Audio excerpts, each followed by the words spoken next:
কবিকে নিয়ে আসলাম ট্রিট দিতে। আসার পরে কবি আমাকে উল্টো ট্রিট দিল। থ্যাংক ইউ কবি, থ্যাংক ইউ সো মাচ। তোমার মনের আশা পূরণ হোক। তোমার ব্রেকআপ হয়েছে, ব্রেকআপের দুঃখ ভুলে যাও। তুমি আরো ভালো ডিজার্ভ করো, এটা কোনো ব্যাপার না। আসলে কি আর বলবো, আজান দিচ্ছে তো। আসলে মানুষটা আমার এমন একজন ছিল যেখানে আমার লাইফের একটা অক্সিজেন। আসলে আমি কখনো ভাবিনি যে এই মানুষটা আমার সাথে এমন করবে, যাকে আমি পৃথিবীর সবচেয়ে আলাদা ভেবেছিলাম। তাকে আলাদা ভেবেছিলাম এই জন্যই কারণ সে খুব নর্মাল একটা মেয়ে ছিল। পৃথিবীর সব মেয়েরা এমন করতে পারে, কিন্তু তার কাছ থেকে আমি এটা আশা করিনি যে সে আমার সাথে বেইমানি করবে। যাই হোক, অনেক চোখের পানি ঝরলো, আল্লাহ দেখছে। হয়তো এমন এক সময় আসবে তার লাইফে সেই কষ্টটা তাকে আল্লাহ দিয়ে দিবে। আমার এই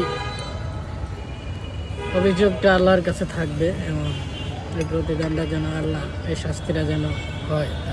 ঠিক আছে, হয়তো আপনারা বলতে পারেন যে ভালোবাসার মানুষকে সবসময় সবাই হ্যাপি থাকতে চায়।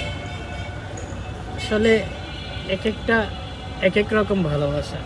আপনি যাকে ভালোবাসবেন, আপনার পাশে পার্সোনাল মানুষের পাশে অন্যজনকে না দেখে যদি আপনার না জ্বলে, যদি কষ্ট না হয়, যদি হিংসা না করেন, তাহলে আপনার ভেতর ভাববেন তার প্রতি ভালোবাসাই নাই।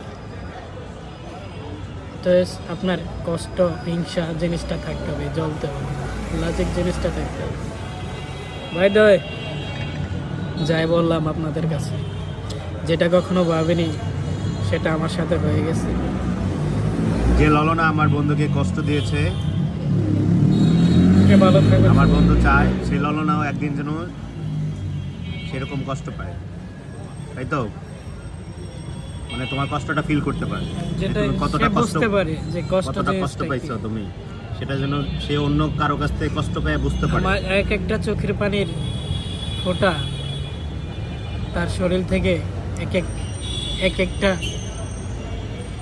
ফোঁটা রক্ত ঝরবে। আমার এক এক ফোঁটা অশ্রু, চোখ থেকে সে অশ্রু ঝরাইছে আর তার শরীর থেকে আল্লাহ রক্ত ঝরাবে। যাই হোক, ঠিক আছে, আমরা এখন খাই। ওকে।